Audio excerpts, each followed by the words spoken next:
এক যুবক একদিন কাইন্দা দিছে, বলছে হুজুর কোনদিন মনটা চায় 12 ঘন্টা ডিউটি করে আইসা কেউ নাই, এক গ্লাস পানি আগায় দিব, নিজের পানিটাও নিজে।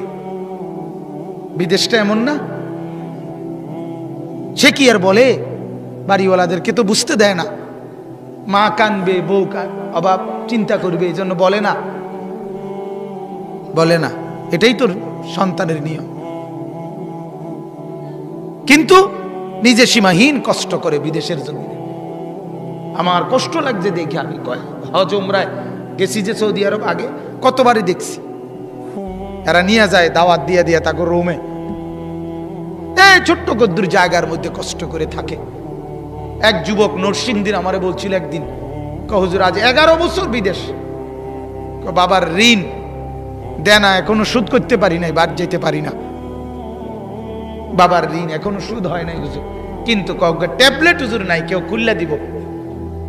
12 ঘন্টা ডিউটির পরে মনটা চায় রাস্তাত শুয়ে লাই, পরিশ্রমের কারণে ক্লান্তিতে মনটা চায় যা এনে শুয়ে থাই, খানা দানার কিচ্ছুর ঠিক ঠিকানা নাই, এত কষ্টের টাকা। আর তার ছেলেটা, তার বউটা, তার মেয়েটা এখানে মোবাইলে, ওই বেডি পাউডারে, ওই বেডি মার্কেটে, সব শেষ, সব শেষ। এই জঙ্গলি এখানে উলঙ্গ ছবি দেখে দেখে তার বাবের কষ্টের রক্তের পানি টাকা শেষ করে দিতেছে। তার বিবি 10 টাকার জিনিস 100 টাকা দিয়ে কিনে সমস্ত টাকা জলে নষ্ট করে দিতেছে, আর বেচারার একটা টাকা বাহির করতে ঘাম ঝরে পড়তেছে। কি মিয়া, এটা কোনো জিন্দেগি? রঙের গুড়ি, ছেলেরা এক একজন রঙের গুড়ি মনে করছে। নর্তকী দেখো, নাচ দেখো, উলঙ্গ ছবি দেখো, সারাদিন মোবাইল, এটারই মনে করছো জিন্দেগি। একটা সেজদা নাই।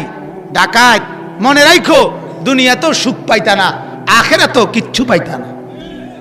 সুখ কপালে জুটবে না, সুখ আর কপালে জুটবে, পেরেশানি পেরেশানিতেই থাকতে হবে, অপরাধীই থাকতে হবে, অপরাধী। আল্লাহকে নারাজ করে দুনিয়াও সুখ মিলে না, আখিরাতেও সুখ মিলে না। এটা আল্লাহর ওয়াদা। আগুন জ্বালাইয়া, শরীরে আগুন লাগলে, ম্যাসের কাঠির আগুনও যদি কারো আঙ্গুলে লাগে, নখে লাগে, তাহলেও কেউ সুখে থাকে না। ঠিক কিনা বলেন না? সারাক্ষণ পেরেশানি, ঠিক না বলেন? আল্লাহ কোরআনে বলছে প্রতিটা গুনাহ একটা একটা আগুন, প্রতিটা গুনাহ আগুন, প্রতিটা গুনাহ আগুন। মিথ্যা একটা আগুন, চুরি একটা আগুন, জিনা একটা আগুন, ব্যভিচার একটা আগুন, নর্তকী একটা আগুন, উলঙ্গ ছবি একটা আগুন, সিনেমা একটা আগুন, নাচ একটা আগুন, জওয়ান এটা আগুন। আর এত আগুন শরীরে জ্বালাইয়া সুখে থাকা যায় না, সুখে থাকা যায় না। 2 জন যুবকও যদি বসে থাকো তো শুইনো, সেজদাবিহীন সুখ পাওয়া যায় না, সুখ মিলবে না। যৌবনের শক্তিও শেষ হবে, আখিরাতের পুঁজিও শেষ হবে। কথা বুঝছেন না? মৌলানা মুফতি বেলায়েতুল্লাহ সাহেব বলছে না, এখান দিয়ে ছেলে যুবক তার যৌবন শেষ করতেছে, ওইখান দিয়ে হারবাল কোম্পানি পোস্টার লাগাইতে আছে। বুঝলেন না? হেরা বুঝে লাগছে তো, যেন দিয়ে লাগায় 30টা লাগায় লাল লাল পোস্টার, 2 ঘন্টায় ফলাফল, আবার আইও আমার তো বড়ি খাও, আবার জিনাবে বিচার করো, আবার উলঙ্গ ছবি দেখো। কারণ ওরা তো টের পাইছে যে যৌবন শেষ, শরীরের ব্রেক বুরুক সব শেষ। কাজে এই জন্য হারবাল কোম্পানির, নাইলে বাংলাদেশে করোনাও তো মহামারী, করোনার লাগিয়েও তো এক লগে এত পোস্টার লাগাইছে না কোন দিয়া। কথা কর না কেন? হারবালের লাগে এত পোস্টার, কথা বলেন না? এটা কি মহামারী? তাইলে এটার লাগে 30টা ঘটনা কি?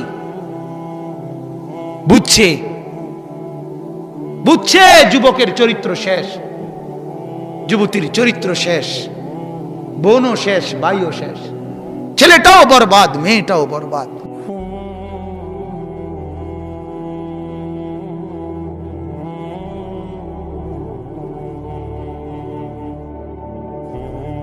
সারাদিনে একটা সেজদা জোটে না, এক সপ্তাহে এক ওয়াক্ত নামাজ পড়ে না, এক মাসে এক ওয়াক্ত নামাজ পড়ে না, একটা বছর কোনোদিন ফজরের নামাজের সেজদা দিতে পারলো না। হায় হায়, তার হালাত কি আসলে, কি অবস্থা বলেন না, ভাবেন না কি জীবন, কেমনে রাত কাটায়, কেমনে দিন কাটায়, কিভাবে জিন্দেগি পার করে। আহারে আহ আহ,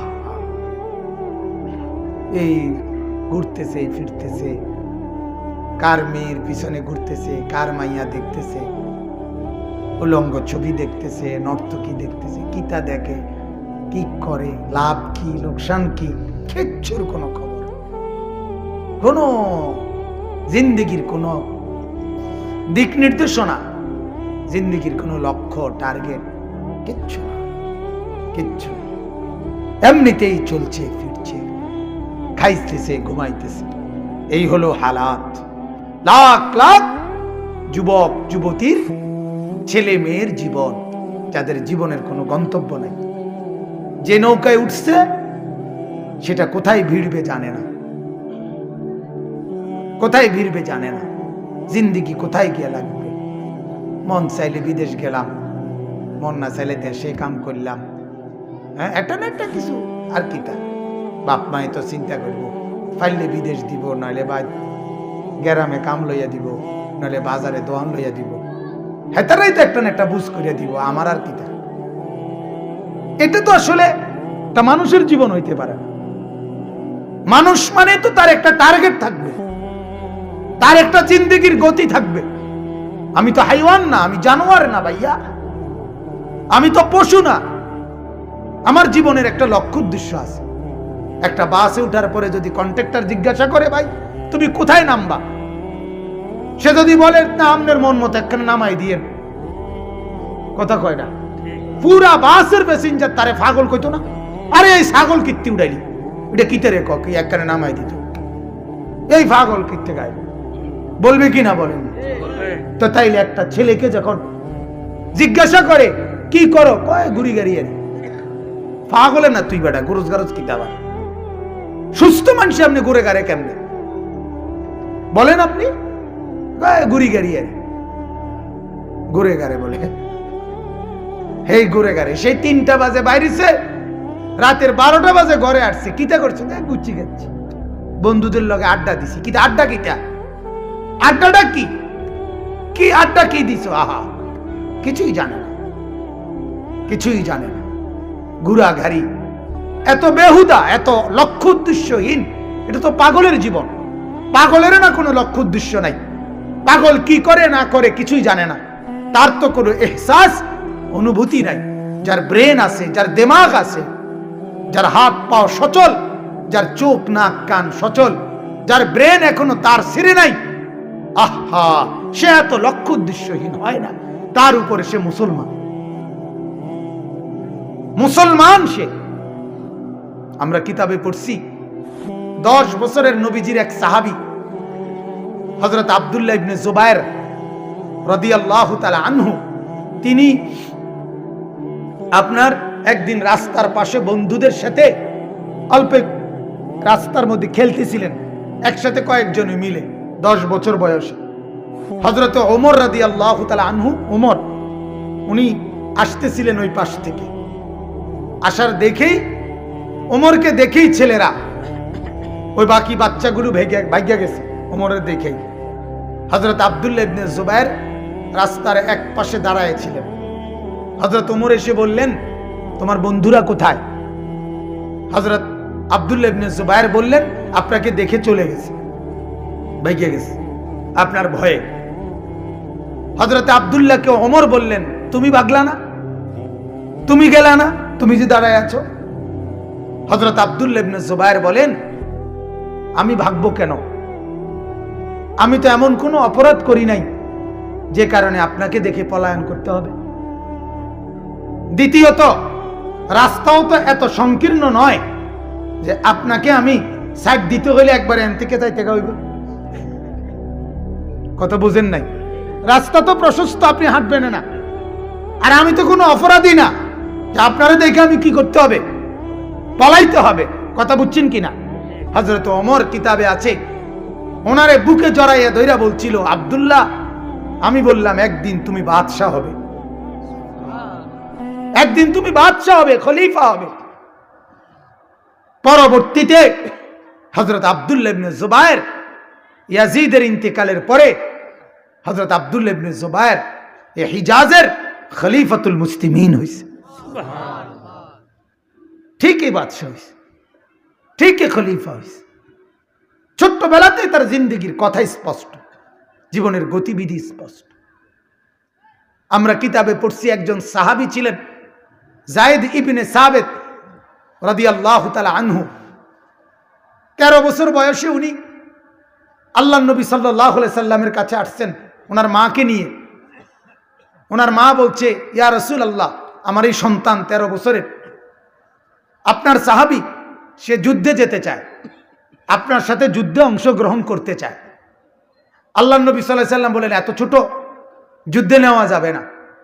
বহু কান্নাকাটি করছে, ওনাকে অনুমতি দেয় নাই নবীজি। তখন উনি বলছেন, ইয়া রাসূলুল্লাহ, তাইলে যুদ্ধে যাওয়ার যদি অনুমতি আমাকে না দেন তো আমি যুদ্ধে গেলাম না, ঠিক, তা আপনি আমাকে আপনার কোনো কাজে ব্যবহার করবেন, লাগাইবেন, এমন কোনো কাম দেন এখন, তো আমি এটা করব। তো এনতে যাইতাম না। বুঝলেন এই কথাটা? মানে একটা কি করেন, একটা কিছু কাজ দেন আমার, আমি আজ এরা বাড়ি যাব না। আল্লাহ নবী সাল্লাল্লাহু আলাইহি সাল্লাম তখন তাকে বললেন, আমাদের এই অঞ্চলের কথাটা শুনেন, আমাদের এই অঞ্চল যে কুরাইশদের যে ভাষা আরবি পিওর, এটা ছাড়া আশেপাশে যে কয়টা ভাষা আছে, ইউনানি ভাষা, ইহুদিদের কিতাব বুঝার ভাষা, ইব্রানি ভাষা, এডি তুমি শিক্ষাইও, তুমি এগুলা শিখে আসো আগে। এই 13 বছর বয়সেই উনি পার্শ্ববর্তী অঞ্চল সফর করে অল্প সময়ের ব্যবধানে, বছর খানিক লাগে নাই, এর ভিতরে অন্য আরো 2-4টা ভাষা উনি শিখে পূর্ণ আত্মস্থ করে এরপরে আল্লাহ নবীর কাছে এসে বলছে, শিক্ষাইছি, কীর্তন কর। আল্লাহ নবী সাল্লাল্লাহু আলাইহি সাল্লাম বললেন, এখন থেকে তুমি আমার উপরে যে কোরআন নাজিল হয়, জিবরিল নাজিল করে, সেই কোরআন নাজিল হওয়ার পরে প্রতিটি আয়াত, প্রতিটি সূরা সর্বপ্রথম যারা লিখে রাখে তাদের মধ্যে 1 নম্বরে তুমি হবা আমার প্রথম লেখক, তোমারে দিয়ে আমি লেখাবো। এই হলো তোমার প্রথম জিম্মাদারি। দ্বিতীয় জিম্মাদারি, আমার কাছে অন্যান্য অঞ্চল থেকে যত লোক আসবে প্রতিনিধি কথা বলার জন্য যে কোনো বিষয়ে, তারা যদি ভিন্ন ভাষাভাষী হয় তাদের মাঝে তরজমান দোভাষীর দায়িত্ব তুমি আদায় করবা। বেটার বয়স হইল 13 থেকে 14।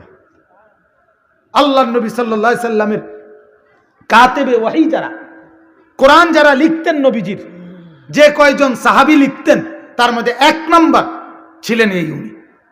যার ফলে হযরত আবু বকর সিদ্দিক রাদিয়াল্লাহু তাআলা আনহু যখন খলিফা হইছেন, তখন আবু বকর সিদ্দিকের আমলে তিনি এই যায়েদ ইবনে সাবিত, এই উনারে, এই ছোট মিয়ারে, ওনারে বলছিলেন আল্লাহর নবীর পুরা কোরআন, আল্লাহর নবী আরো অনেককে দিয়েও লেখাইতেন তখন, কিন্তু বেশি অংশ লেখাইছেন ওনাকে দিয়ে।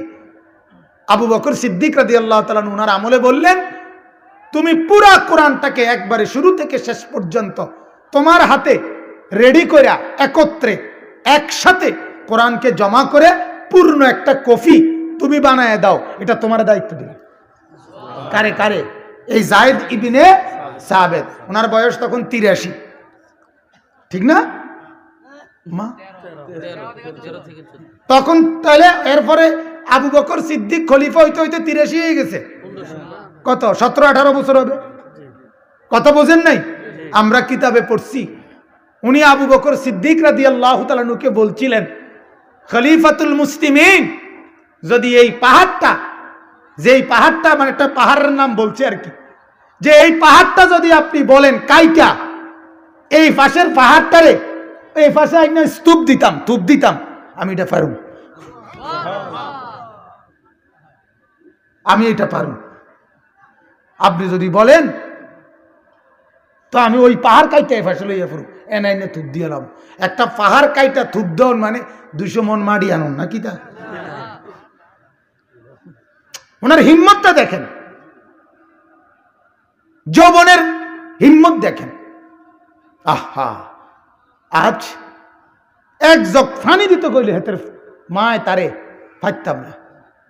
আবার বলছে তো কইছি না ফাইতাম না, বারবার বিরক্ত করেন কেন? এরকম বেয়াদব আছে কিনা বলেন না? তার মা বলছে তোর বাবারে শুধু টিফিন গাড়ির বাড়িত কইরা বাদগুন শুধু দোকান বাখরনগর বাজারে দোকানে দিয়া তোর মা ফের বাদগুন হেতে পারত না। তার ওই অসভ্য বন্ধু তারে ডাকছে, ওই জানোয়ারের সাথে তো সে ফুর্তি করতে চলে যাবে, তার বাপের বাদ দিতে গেলে তো এখানে 20টা মিনিট সময় লাগবে, জানোয়ারের হাতে তো এই সময় নেই। তার অসভ্যপনা, তার নোংরামি, তার অশ্লীলতা, তার গুনাহ তারে কমজোর বানায় দিছে। এজন্য কিতাবে আছে, হযরত আব্দুল্লাহ ইবনে আব্বাস রাদিয়াল্লাহু তাআলা আনহুমা বলছেন, গুনাহ মানুষকে 5টা ক্ষতি করে। কয়টা ক্ষতি? 5টা। গুনাহ মানুষের 5টি ক্ষতি করে। এক নাম্বার চেহারাটাকে কালো করে, সাওয়াদান ফিল ওয়াজহ, চেহারা কালো করে দেয়। 2 নাম্বার জুলমাতান ফিল কলব, অন্তরটাকে অন্ধকার বানায় দেয়। আপনি এজন্য দেখেন যত বেনামাজি, যত পাউডার ডলে, যত ফেয়ার এন্ড লাভলি ডলে, নামাজি নেককার মানুষ তার কোটি ভাগের 1 ভাগও ডলে না। এরপরেও যেই কোনো পৃথিবীর বিবেচনায়, যেই কোনো গবেষণায়, যেই কোনো মেশিন, একেবারে করোনা চেক করে যেই মেশিন, এটা দিয়েও যদি পরীক্ষা করে দেখা যাবে নামাজি লোকের চেহারা সুন্দর, বেনামাজির চেহারা নিকৃষ্ট। এটা একবারে চ্যালেঞ্জ করলাম, চ্যালেঞ্জ।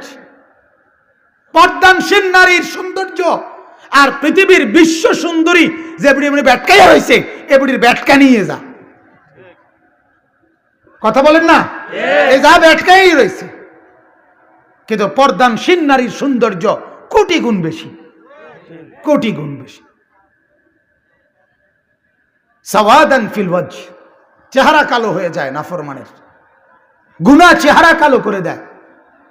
জুলমাতান ফিল কলব, অন্তরটাকে অন্ধকার বানায় দেয়।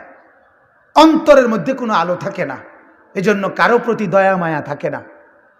আর যদি সবকিছুর মধ্যে স্বার্থ, সবকিছুর মধ্যে স্বার্থ করে, আমার লাভ কি, আমার লাভ কি, আমার লাভ কি, আমার লাভ কি, আঁশ দিতে হলেও আমার লাভ কি? আপনি যে আমারে বললেন রিসিপশনে বসে আঁশ দিয়ে থাকতাম, লাভ কি? কইয়া দিছে কোম্পানি, আঁশ দিয়ে থাকবা বেতন বাড়বো, যত ব্যাটকাইবা তত বেতন। কথা বুঝেন নাই? এই লাভ কি? তাইলে অন্তর অন্ধকার। 3 নাম্বার হলো ওয়াহানান ফিল বাদান, এইটা বলতেছিলাম। 3 নাম্বার হলো আব্দুল্লাহ ইবনে আব্বাস বলে প্রত্যেকটা গুনাহ মানুষের শরীর দুর্বল করে দেয়। কি করে দেয় বাপ? দুর্বল করে দেয়, দুর্বল করে দেয়। ইমানদারের শক্তি আর নাফরমানের শক্তি প্রতিটা গুনার কারণে দুর্বল হয়। এজন্য পৃথিবীর কোন এক জায়গায় একজন ইমানদার খাঁটি মুসলমানও যদি একটা আওয়াজ করে, একটা গর্জন করে, সব বেঈমান এক লগে কাঁপতে শুরু করে। এটার কারণ এটা, এটার কারণ এটা। ওই মেয়ে একজন মাত্র মেয়ে, সে একটা আল্লাহু আকবারের তাকবীর উঠাইছে, সারা পৃথিবী, সারা পৃথিবী কাঁপছে, সারা পৃথিবী, সারা পৃথিবী। কি আশ্চর্য! এজন্য সমস্ত নাফরমান পাপী শরীরে বল নাই, এজন্য ষড়যন্ত্র করে, এজন্য বুঝে কোনোবারে এ লাভ মারে ভাল মারে তো মুখোমুখি লাগে না। 1450 বছরের ভিতরে মুসলমানদের ইতিহাস এটাই। মুসলমানদের সাথে যত জায়গায় যত বেঈমান যুদ্ধ করছে, এই 1500 বছরে শেষ পর্যন্ত বিজয় মুসলমানদেরই হয়েছে। কোনখানে মুসলমান চূড়ান্ত ভাবে নিশ্চিহ্ন হয় নাই, কোথাও না, কোথাও না। বলেন আলহামদুলিল্লাহ। আমার কাছে 1500 বছরের ইতিহাস, তারিখে উম্মতে মুসলিমা কিতাব আছে। উম্মতে মুসলিমার ১৫০০ বছরের ইতিহাস পাই পাই করে আমরা পড়ছি আলহামদুলিল্লাহ। এজন্য প্রত্যেকটা পাপী যেই নাফরমান তার শরীরে বল থাকে না, দুর্বল হয়ে যায়। আর ৪ নাম্বার হলো দাইকান ফির রিজক, রিজিক সংকীর্ণ হয়ে যায়। ৪ নাম্বার ক্ষতি কি? রিজিক সংকীর্ণ, অর্থাৎ খানা খাদ্যের সবকিছুর মধ্যে বিধি নিষেধ আইসা পড়ে। সব কিছুর মধ্যে লক্ষ কোটি কোটি টাকার মালিক, রাজপ্রাসাদ, বিল্ডিং, দালান, টেবিল ভরা খাবার দারোয়ানে খায়, কাজের মহিলা খায়, গাড়ির ড্রাইভার খায়, সারে শুধু ভেজিটেবল খায়। সারে কি খায়? ভেজিটেবল, মানে মূলা শাক, মানে লাল শাক। স্যার বাংলা কোন? বাংলা বাংলা, ভেজিটেবল মারিয়েন না, কথা বুঝেন নাই? ভেজিটেবল কইলে এটা একবারে বিরাট কিছু হইয়া গেছে না, ভেজিটেবল কইলেও এটা গরুর গোস্তের তলে, ঠিকই না কথা বলেন? এটা মুরগির গোস্তের তলে, এটা ইংরেজি মারলে লাভ নাই। এটা ভেজিটেবল, এটা মূলার শাক, লাল শাক, পুঁই শাক। পুঁই শাকও খাইতে পারে না, পুঁই শাকে অ্যালার্জি। তাইলে বিধি নিষেধ, অর্থাৎ জীবনটা সংকীর্ণ হয়ে যায়, অস্থিরতা পেরেশানি কাজ করে, শান্তি বলতে দিলের মধ্যে থাকে না, থাকে না। আপনার কোটি কোটি টাকার মালিক, কিন্তু খবর নিলে কানে কানে যদি জিঙ্গান এটি সব আমনেননি, কইব না কা ব্যাংকের ব্যাংকের ব্যাংকের ব্যাংকের উনি যে আইস দে ব্যাংকের তে লোনে আসে, এটা লোনের টাকায় হাসে উনি। ওনার যে বদনাটা এইটাও লোনের উপরে, আলাদা নাম লেখে না। আর যেই পরিমাণ লোন নেয়, ওনার মূল ক্যাপিটাল থেকে লোন বেশি, ওনার পুঁজির থেকে লোন বেশি। তাইলে বুঝাইতে গেলে ওনার সবকিছু কিসের উপরে? লোনের উপরে। ৯০০ কোটি টাকা লোন, আমার কাছে দোয়া চাইছে। ৯০০ কোটি টাকা ভদ্রলোক, ঢাকার শিল্পপতি, লোন দোয়া চাইছে আমার কাছে, দোয়া করতাম। আমি বলছি, আমি হাসতে হাসতে বলছি, না ভাইয়া, আমার পক্ষে ৯০০ কোটি টাকার দোয়া করা সম্ভব না, এটা দোয়াও লাগবো হেরুম জাতের হুজুর দিয়া, আমার মতো এত দুর্বল হুজুর দিয়া ৯০০ কোটি টাকার দোয়া, বাপরে বাপ। আমি ২০-৫০ টাকার দোয়া করতাম পারি বেশিতে বেশি, কিন্তু ৯০০ কোটি টাকার দোয়া করতে আরো বড় হুজুর লাগবে। সেদিন একজনে কইছি, আর হুজুর দেওয়ানবাগির হিতে হইলে ভালো আছিল, ওরে দিয়ে করতে ভালো ছিল দোয়াটা, বেড়া লাসে গছে বেশি আছিল। বলেন নাউজুবিল্লাহ। তাইলে শান্তি নাই, দাইকান ফির রিজক, রিজিক কমে যায়, সংকীর্ণ হয়ে যায় জীবন জীবিকা। ওমান আরাদা আন যিকরি ফাইন্না লাহু মাঈশাতান দানকা, দনকা। আল্লাহ কোরআনে বলে, আমার স্মরণ থেকে যে বিমুখ হয়, আমার স্মরণ থেকে যে বিমুখ হয়, আমাকে ডাকার যার সুযোগ মিলে না, আমার সিজদার সুযোগ যার মিলে না, আমি সে মেহনত তো করে, দৌড়াদৌড়ি দৌড়ঝাপ্ত করে, সারাদিন পরিশ্রম তো করে, কিন্তু অভাব দূর হয় না, আমি তার জীবন সংকীর্ণ করে দেই। কেবল পেরেশানি আর পেরেশানি, অস্থিরতা আর অস্থিরতা, স্বস্তি মিলে না, অভাব শেষ হয় না। মূল কারণ নাফরমান, তোর সিজদা নাই। এজন্য আল্লাহর ওয়াদা, তুই যুদ্ধ করছিস আমার লগে, আর আমার লগে যুদ্ধ করে তুই শান্তি থাকবি কেমনে? ভাবলি ডাকাত, কেমনে থাকবি? হ্যাঁ, সুখ কেমনে মিলবে? পৃথিবীর নেককার একজন মাত্র মহিলাকে বিবাহ করে মৃত্যু পর্যন্ত সে তাকে দেখেই জীবন কাটায় ফেলে, তার সুখেই তার সুখ হয়ে যায়। আর তুই নাফরমান, হাজার লক্ষ বেড়ি দেখবার পরেও তোর সুখ শেষ হয় না। তুই কি সুখে আছো? তুই ক,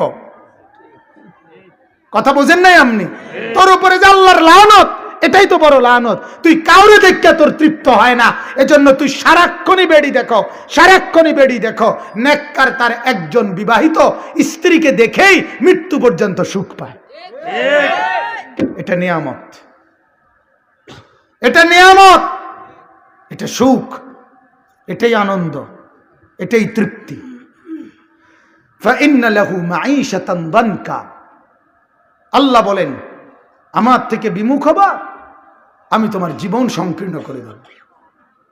ওয়া নাহশুরুহু ইয়াউমাল কিয়ামাতি আ'মা, আর কিয়ামতের দিন আমি আল্লাহ তোমাকে অন্ধ করে তুলব, অন্ধ অন্ধ। قال رب لما حشرتني أعمى وقد كنت بصيرا। নাফরমান তখন আল্লাহকে বলবে, আল্লাহ আমি তো দুনিয়ায় চক্ষুওয়ালা ছিলাম, আমি তো দুনিয়া দেখতাম, আমার যেদ্দুর পুরা মনে আছে মাওলা, আমি তো দুনিয়া পুরাই দেখতাম। আজ হাসরের মাঠে আমাকে কেমনে এটা দাঁড় করাইলেন, আমি যে মাওলা কিছুই দেখতে পাচ্ছি না, আমাকে কেন অন্ধ বানিয়ে দিলেন? দুনিয়ার ৬০ বছরে তো আমি অন্ধ ছিলাম না। আল্লাহ বলেন, না নাফরমান, তুই মূলত অন্ধই ছিলি, তুই যা দেখতি সেটা তো আমাকে দেখো নাই, আমার কোরআন দেখো নাই, আমার মসজিদ দেখো নাই, আমার দ্বীনকে দেখো নাই, তুই তো মূলত নাফরমানি দেখতি, আসলে তুই অন্ধই ছিলি। যে চোখ আমি মাওলাকে দেখে না, এই চোখ মূলত অন্ধই হয়। যেই কান আমি মাওলাকে শুনে না, ওই কান মূলত বধিরই হয়, বয়রাই হয়। যেই দিমাগ আমি আল্লাহকে ভাবে না, ওই দিমাগ মূলত মাতালি হয়, ওই দিমাগে কিছু নাই। যেই দিমাগে আল্লাহ নাই, ওই জবান মূলত নাই, যেই জবানে আল্লাহ নাই, ওই কান মূলত নাই, যেই কানে আল্লাহ নাই। এজন্য আল্লাহ বলেন যে, ও আমার বান্দা, দুনিয়ায় আমি মাওলার অগণিত নিয়ামত, আমার আয়াত, আমার কোটি কোটি নিদর্শন চতুর্দিকে তোর সামনে মেলে ধরেছিলাম, কিন্তু তুই সবগুলো ভুলে গেছিলি। আজকে আমি মাওলাও তোকে ভুলে গেলাম। কাযালিকা আতাতকা আয়াতুনা ফানাসিতাহা। দুনিয়ার ৬০ বছরে, ৩০ বছরে আমি মাওলার অগণিত নিদর্শন তোর কাছে এসেছিল, তুই ভুলে গেছিলি। তোর সব মনে আছে, শুধু সেজদার কথা মনে নাই। তোর মোবাইলের মিস কল তোর কানে বাজছে, কিন্তু এত বড় মসজিদের মাইকের আজান তোর কানে বাজে নাই। কিরে বাবা, আল্লাহ বলেন তুই আমাকে ভুলে গেছিলি। ফাকাযালিকাল ইয়াউমা তুনসা। আজ আমি মাওলাও তোকে ভুলে গেলাম। যা হাসরের মাঠ ঘুরে দেখ, যাদেরকে রাজি করছিলি, যাদেরকে খুশি করছিলি, তোর বিবিকে ডেকে বল, তোর ছেলেকে ডেকে বল, তোর মেয়েকে ডেকে বল, তোর বন্ধুদেরকে বল, তোর পড়োশীদেরকে বল, তোর এলাকাবাসীকে বল, মেম্বারকে ডেকে বল, চেয়ারম্যানকে ডেকে বল, তোর এলাকার মানুষকে ডেকে বল, তারা তোকে কোনো সহযোগিতা করে কিনা। আল্লাহ বলেন, ফাইদা নুফিখা ফিস-সূর ফালা আনসাবা বাইনাহুম ইয়াউমাইদিন। আল্লাহ বলে, বান্দা, ইসরাফিল যখন দ্বিতীয়বারে ফু দিবে আর হাসরের মাঠ কায়েম হবে, আল্লাহ বলেন, বান্দা, সেদিন কারো কোনো আত্মীয়তার কোনো পরিচয় মিলবে না। মা তার সন্তানকে চিনবে না, সন্তান তার মাকে চিনবে না, ছেলে তার মেয়েকে চিনবে না, পুরুষ নারীকে চিনবে না, ভাই বোনকে চিনবে না, কেউ কাউকে চিনবে না। ওয়ালা ইয়াতাসাআলুন। কেউ কাউকে 1 মিনিটের জন্য ভালো মন্দ, উপকার অপকার জিজ্ঞাসা করবে না। কালকে রাতেও আমি রাত 2টা বাজে আমার গাড়ি এক জায়গায় একটু থামাইছি, ব্রেক করছে, পিছনের গাড়িওয়ালা থাইমা গেছে, জানালা দিয়ে জিজ্ঞাসা করছে, ভাই কোনো জরুরত, মানে কোনো প্রয়োজন? এ তো দুনিয়া। রাতের 2টা বাজেও মিলে গেছে একজন যে জিজ্ঞাসা করছে, ভাই কোনো সমস্যা? তো রব্বুল আলামিন বলেন, হাসরের মাঠে কেউ জিজ্ঞেস করবে না। ওয়ালা ইয়াতাসাআলুন। কেউ জিজ্ঞেস করবে না, কেউ আত্মীয়তার পরিচয় দিবে না। ফামা লাহু মিন কুওয়াতিন ওয়ালা নাসির। আল্লাহ বলে, হাসরের ময়দানে তুমি যে এক জায়গা থেকে আরেক জায়গায় গিয়ে নিজের পানিটুকু আনবা, নিজের একটা জরুরত পূরণ করবা, আল্লাহ বলে, বান্দা, এই শক্তিটুকুও পাবা না। ওয়ালা নাসির। আবার কাউকে যে বলবা, ভাই 1 গ্লাস পানি দেন, ওই রকম একজন সহায়তাকারীও পাবা না। না তোমার শরীরে শক্তি থাকবে, না তোমার জন্য কোনো সহযোগিতাকারী মিলবে। এজন্য বন্ধু ভাবো, ওরা ভাবুক দোকান নিয়ে, আমরা ভাবি আখিরাত নিয়ে। কি বলেন? ভাবো, আমিও ভাবি, আপনারাও ভাবেন, আমিও ফিকির করি, আপনারাও ফিকির করেন। ফান্তাযিরু ইন্নী মাআকুম মিনাল মুনতাযিরিন। আপনারাও অপেক্ষা করেন, আমরাও অপেক্ষা করছি, আমরাও অপেক্ষা করছি, আমরাও ভাবতেছি। আল্লাহ আমাদেরকে বুঝার তৌফিক দান করুক। আমিন। তাহলে এক নাম্বার কথা হলো, চারটা হইল। এক নাম্বার চেহারা কালো হয়, মনে আসেনি? 2 নাম্বার দিল অন্ধকার হয়, 3 নাম্বার শরীরে শক্তি কমে যায়, 4 নাম্বার রিজিক সংকীর্ণ হয়ে যায়, 5 নাম্বার বুগদাতান ফি কুলুবিল খালক, মানুষের অন্তরে ঘৃণা তৈরি হয়। একটা লোক, একটা ছেলে বলুক, যে ছেলেটা নামাজ পড়ে না, বেহায়ার মতো যে ছেলেটা টোটো টোটো করে ঘুরে, তারে সমাজের কেউ 2 পয়সার সম্মান করে, হে আই আমারে কোক, আমি কিন্তু সামু, তোরে কেডা সম্মান করে তো আমারে জানা, তুই বল। খারাইয়া মুতে যেগুলো, তারে কে সমাজে ইজ্জত করে, তুই আমার একটা বার দেখা।